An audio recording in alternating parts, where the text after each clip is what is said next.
உழைக்கும் வர்க்கத்தினர் அனைவருக்கும் வணக்கம். இது captain steps YouTube channel, Tenkasi மாவட்டம்.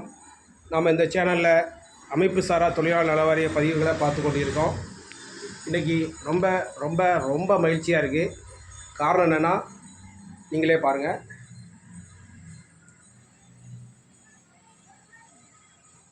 மொத்தமாக 350 பேருக்கு, நம்மிடம் பதிந்த 350 உறுப்பினர்களுக்கு உறுப்பினர் அட்டை, அதாவது தொழிலாளர் நலவாரிய அட்டை வந்துள்ளது. இப்போ வீடியோவில் நீங்கள் அந்த கார்ட்ஸ் தான் பார்த்துட்ருக்கீங்க. இந்த ஒரே மாதத்தில் 350 பேருக்கு நலவாரிய அட்டை, புதிய நலவாரிய அட்டை வந்துள்ளது. மிக மிக மிக சந்தோஷமாக இருக்குது. இதில் ஒரு சின்ன வருத்தம் என்ன அப்படின்னா, இன்னமும் நிறைய பேர் நலவாரிய அட்டைக்கு விண்ணப்பிக்காமல் தயங்கிக்கிட்டே இருக்காங்க. உங்கள் தயக்கம் உங்களுக்கு தான் பாதகமாக அமையும். நலவாரிய அட்டை உள்ள அனைவருக்கும் அரசாங்கமானது கல்வி உதவித்தொகை, திருமண உதவித்தொகை, முதியோர் ஓய்வூதியம், மேலும் பல நிவாரண உதவிகளை வழங்கி வருகிறது. அரசாங்கத்தின் இத்தகைய உதவிகள் அனைத்தையும் நீங்களும் பெற வேண்டும் என்றால் கண்டிப்பாக இந்த நலவாரிய அட்டை உங்களிடம் இருக்க வேண்டும். தொழிலாளர்கள் அனைவருக்கும் தமிழக அரசாங்கமானது இந்த நலவாரிய அட்டை வைத்திருக்க அனைவருக்கும் அவர்கள் தொழிலாளர்கள் என்ற ஒரு அங்கீகாரத்தை வழங்குகிறது. அங்கீகாரம் வழங்குவது மட்டுமல்லாமல் அவர்கள் குடும்பத்திற்கு நலத்திட்ட உதவிகள் பலவற்றை வழங்குகிறது. கட்டுமான தொழிலாளர்களுக்கு வீடு இல்லை என்றால் வீடு கட்ட 4 லட்சம் ரூபாய் வரை இலவசமாக தருகிறது. அந்த 4 லட்சம் ரூபாய் நீங்கள் திருப்பி கட்ட தேவையில்லை. அவர்கள் குழந்தைகளுக்கு திருமணம் செய்தால் ஆண்கள் பெண்கள் அனைவருக்கும் 20,000 ரூபாய் திருமண உதவித்தொகையாக வழங்குகிறது.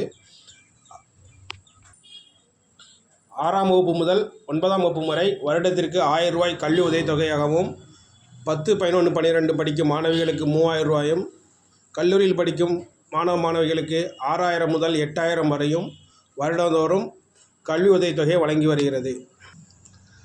மக்கள் அனைவரும் நமது தொழிலாளர் நல வாரியத்தில் உறுப்பினராக இணைந்து அரசாங்கம் வழங்கும் அனைத்து வித நலத்திட்ட உதவிகளையும் பெற்றுக்கொள்ள வேண்டும் என்று விருப்பப்படுகிறோம். தயங்கிக்கிட்டே இருந்தீங்கன்னா உங்களுக்கு அரசாங்கத்தால் வழங்கப்படும் உதவிகள் கிடைக்காமல் போகலாம். எனவே உடனடியாக நமது கேப்டன் ஸ்டெப்ஸ் நலவாரிய சேவை மையத்தை அணுகவும். நேரில் வர இயலாதவர்கள் எங்களிடம் தொடர்பு கொண்டால் உங்கள் வீட்டிற்கே பதிந்து தருகிறோம். நலத்திட்ட உதவிகள் அனைத்தையும் பெற்று தருகிறோம். எனவே மக்கள் அனைவரும் கிடைக்கும் இந்த அரிய வாய்ப்பை வசப்படுத்தி வளமுடன் வாழ்க. நமது கேப்டன் ஸ்டெப்ஸ் நலவாரிய சேவை மையம் எங்கு இருக்கிறது என்றால், கடைநல்லூரிலிருந்து செங்கோட்டை செல்லும் வழியில் அச்சன்புதூர் என்ற ஊரில் பஸ் ஸ்டாப்புக்கு மிக அருகில் உள்ளது. தென்காசியிலிருந்து வருபவர்கள் வடகரை செல்லும் பேருந்தில் ஏறி அச்சன்புதூர் என்ற பஸ் ஸ்டாப்பில் இறங்கவும். பஸ் ஸ்டாப்புக்கு பக்கத்திலேயே நமது நலவாரிய சேவை மையம் உள்ளது. நேரில் வர இயலாதவர்களுக்கு வீட்டிலேயே விண்ணப்பித்து தருகிறோம். இன்றைக்கு அக்டோபர் 28, 2025 350 பேருக்கு நலவாரிய உறுப்பினர் அட்டை வந்துள்ளது. இதுவரை நலவாரிய அட்டை பெறாதவர்கள் உடனே எங்களை அணுகி விண்ணப்பித்து நலவாரிய அட்டை பெற்று அனைத்து வித நலத்திட்ட உதவிகளையும் பெற்று சந்தோஷமாக இருக்குமாறு கேட்டுக்கொள்கிறோம். கேப்டன் ஸ்டெப்ஸ் நலவாரிய சேவை மையம், தென்காசி மாவட்டம். நன்றி, வணக்கம்.